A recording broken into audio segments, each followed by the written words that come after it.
So the United States just sent 7 warships, a nuclear-powered attack submarine, and over 4,000 Marines south to Venezuela. What is going on in Venezuela? Why is Trump doing this? And what does it mean? Welcome to my channel, Mackinder Insights. I'm Johannes Kornberger, and in this video, I want to unpack and kind of reflect on what is happening in the Gulf of Venezuela right now and what Trump's foreign policy approach is right now, because at the moment it seems like we've got a flotilla of warships heading south and not much kind of idea about why. Of course, the headlines are saying this is all about counter-narcotics and of course Trump's tough on crime stance. But I want to unpack this a little bit more because it's highly likely that there are multiple intertwining goals here. And I think this is a good chance to kind of take a step back and look at not just what's happening in the headlines, but also dig a bit deeper from a geopolitical and a historical perspective to see what's actually happening and why. Let's just look at what is happening broad strokes in response to what Trump is perceiving as heightened risk from cartels. He's sent down or instructed the military to send down a flotilla of 7 warships, attack submarine, a whole bunch of Marines, I think 4,000 plus. And they're all converging just above Venezuela, right about here. And they're expected to arrive within the coming days of me making this video, so it kind of feels very current. And in response to this, we've seen that the president of Venezuela, Maduro, he's a dictator. Let's be clear about that. He has called on citizens to rise up and form large militias to essentially protect the country against what he sees as a huge threat on his doorstep. Okay, let's dive in a little bit deeper. I think we can't really begin to understand what is happening off the coast of Venezuela without first looking at the kind of paradigm of US foreign policy in the Caribbean and Latin America generally, and specifically the kind of geopolitical history that exists there for centuries. And I think that all starts with the kind of tension between 2 different types or flavors of colonialism. First of all, the European colonialism, which we know about from the scramble for Africa, from colonies in the Pacific to Australia, to India, South America. But the South American version is a very unique flavor because it wasn't just the British or the French, it was the Spanish and the Portuguese that really set up shop around there, including in Mexico, including in South America, and of course Central America too. So there's a very specific brand of colonialism that comes with that kind of had a shift, if you like, as the US gained its independence and as the United States became a sort of fledgling power on the global stage. And as it was kind of finding itself, this is where that second kind of colonialism came into effect. And this is really articulated by the Monroe Doctrine and the kind of appendages that have been added to this over the centuries.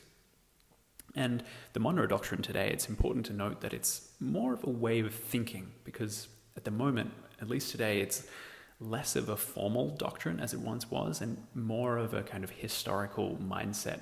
But it gives us a really good geopolitical frame to see and understand what Trump 2.0 is doing in Latin America.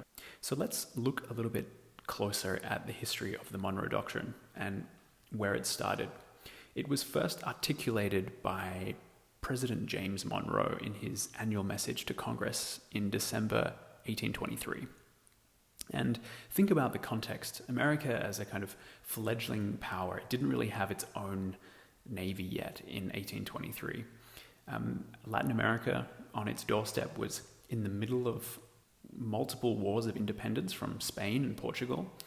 And European powers on the continent, those kind of further away from Spain and Portugal, the likes of Austria, Russia, and Prussia, were kind of debating whether or not to kind of help Spain reclaim its colonies.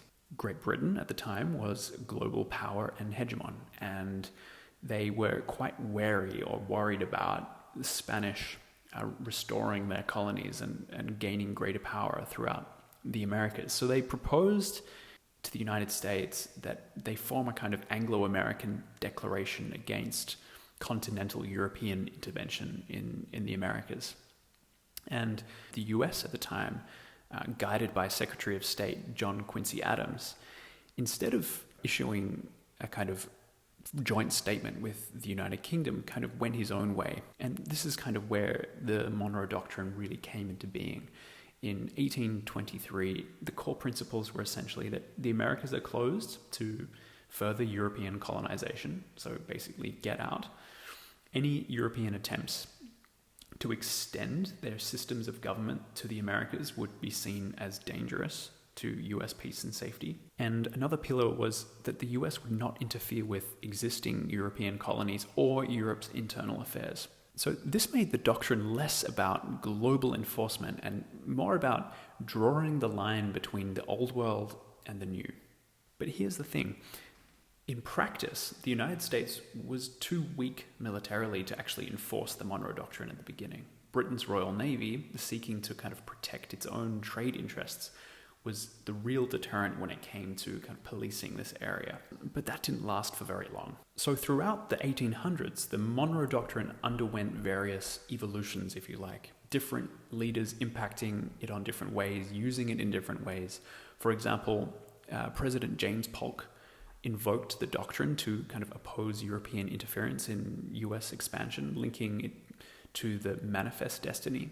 And the French in Mexico, when the US was in its civil war, Napoleon III thought, this is great, I'm going to install an emperor of Mexico while this is happening, and while Washington, couldn't really enforce anything while it was in its civil war phase. But after the Civil War, the US then pressured France to withdraw in 1867, and that kind of vindicated this Monroe Doctrine once again.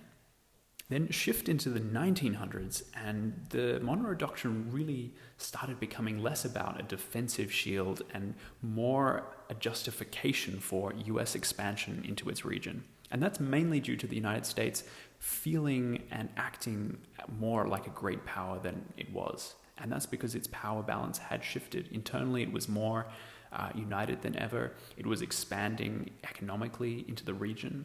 And there was this sense that, this hemisphere is actually ours.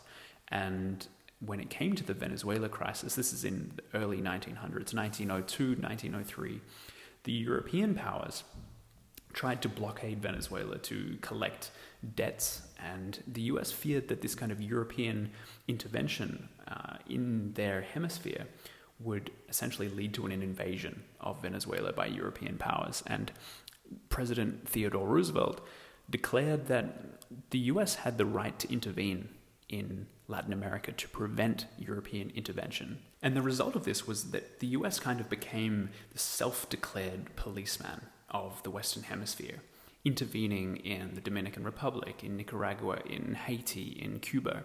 And then came the First World War and the Second World War, and in both instances, the United States leaned on the principles of the Monroe Doctrine to ensure that its hemisphere would be intact and that it wouldn't have any interference from outside powers.